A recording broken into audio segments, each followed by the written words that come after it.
Мен кесиптешим Бактыбек Каныбековичке кошумчалап кетейин. Урматтуу Данияр Жолдошевич. Бизде базарларда, чоң базарларда ортомчулар отурат да. Жалаң ортомчулар фирмалардан алып элдерге таратат.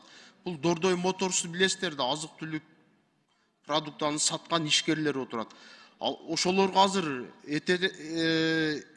этетен боюнча сиздер сунуш берип атасыздар да, өткүлө деп турабы? Тура.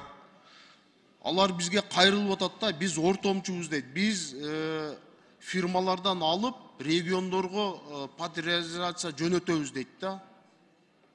Рысбек Исламович, алар тууралуу жанагы 3 режимдин ичинде майда жанагы дүңнөн саткан ишкерлерге бул жаңы режим кирип атат. Азыр пайызы 0,1, обороту 100 миллионго чейин көтөрүлүп атат. Анткени обороту чоң, бирок кошкон пайдасы аз болуп атат да. Ошолорго 0,1, 100 миллион, бирок ЭТТНди эмеге колдонулат.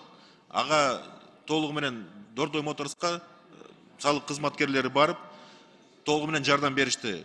Жана кабинеттерин ачып, баарын тең ишке киргизгенге. Ошол режимди чоң алар менен иштеп чыктык. 0,1% деген ошол ставканы түшүрдүңүздөр. мини рыноктарга деген ставканы ошону киргиздик.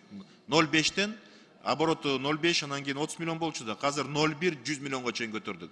Ошол гана базарларга. Ошон үчүн айтып атабыз, ар бир катмардык ошо ишкерлердин катмарларын камтып кеткенге аракет кылдык да баарын тең. Рахмат. Андан тышкары мен да салык кызматтарына да жана складский помещение ишкер арендага берсе 1 квадрат метрине канча төлөйт налог? Мурун патент негизинде жүргүзчү да.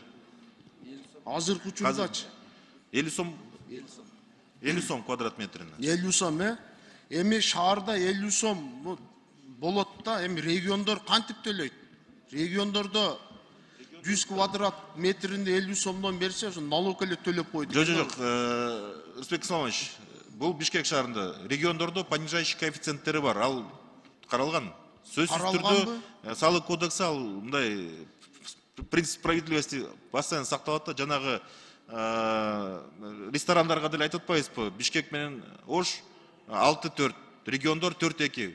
Ошол эле принцип менен жанагы коэффициенттери понижающий кылып кабыл алынат. Алыскы региондор дагы мындай түшүрсө болбойбу? Баткен областын, Нарын областын, ошо боюнча да иштеп чыксаңыздар жакшы болот эле. Рахмат. Иштелип чыккан, ал бар толугу менен. Рахмат.